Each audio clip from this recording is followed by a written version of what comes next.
seriously from police? Why are you doing this? আমার phone laptop সব প্রমাণ তারা নিয়ে যাবার চেষ্টা করছে। সৌদি রাষ্ট্রদূতকে ফাঁদে ফেলে $5 মিলিয়ন চাঁদা দাবির অভিযোগ উঠেছে বিশেষ ক্ষমতা আইনে আটক মডেল মেঘনা আলম ও তার সহযোগী ব্যবসায়ী মোহাম্মদ দেওয়ান সমীরের বিরুদ্ধে। শনিবার সমীরকে আদালতে হাজির করে 10 দিনের রিমান্ড আবেদন করেন মামলার তদন্ত কর্মকর্তা ও ভাটারা থানার উপপরিদর্শক মোহাম্মদ আরিফুল ইসলাম। আসামি পক্ষের আইনজীবী রিমান্ড বাতিল চেয়ে জামিন আবেদন করেন। রাষ্ট্রপক্ষের পাবলিক প্রসিকিউটর ওমর ফারুকী রিমান্ডের পক্ষে শুনানি করেন। শুনানি শেষে ম্যাজিস্ট্রেট সারা ফারজানা হকের আদালত 5 দিনের রিমান্ড মঞ্জুর করেন। ঢাকা মহানগর দায়রা জজ আদালতের প্রধান পাবলিক প্রসিকিউটর ওমর ফারুকী এই তথ্য নিশ্চিত করেছেন।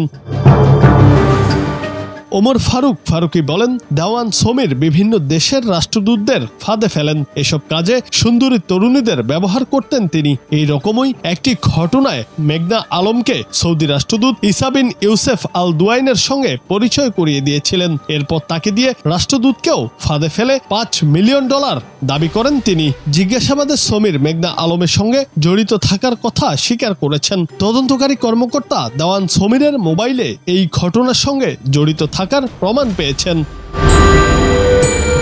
মামলা থেকে জানা গেছে, বসুন্ধরা এলাকায় একটি সংঘবদ্ধ প্রতারক চক্র সুন্দরী মেয়েদের মাধ্যমে বিভিন্ন বিদেশি রাষ্ট্রদূত এবং ধনাঢ্য ব্যক্তিদের প্রেমের ফাঁদে ফেলে ব্ল্যাকমেইল করে অর্থ আদায়ের চেষ্টা করে। 10 এপ্রিল রাত 10:30টায় আসামি দেওয়ান সমীরকে সেখানে পাওয়া যায়। জিজ্ঞাসাবাদ ও প্রাথমিক অনুসন্ধানে জানা গেছে, আসামি সমীর প্রতারক দলের সদস্য। তিনি বিভিন্ন সুন্দরী মেয়েদের দিয়ে প্রেমের ফাঁদে পেলে অবৈধ সম্পর্ক তৈরি করে পরে সুকৌশলে বিভিন্ন পন্থা অবলম্বনের মাধ্যমে অর্থ আদায়ের চেষ্টা করে ভুক্তভোগীদের থেকে।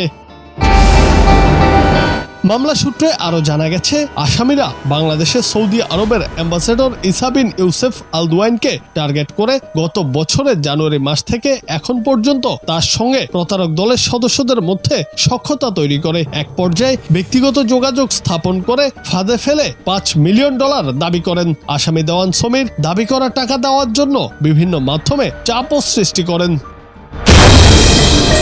এই ঘটনার সঙ্গে জড়িত থাকায় বিশেষ ক্ষমতা আইনের মামলায় মিস আর্থ বাংলাদেশ 2020 বিজয়ী মেঘনা আলমকে গত 10 এপ্রিল 30 দিনের জন্য কারাগারে পাঠানো হয়েছে। জুনায়েদ আহমেদ, বাংলা টিভি।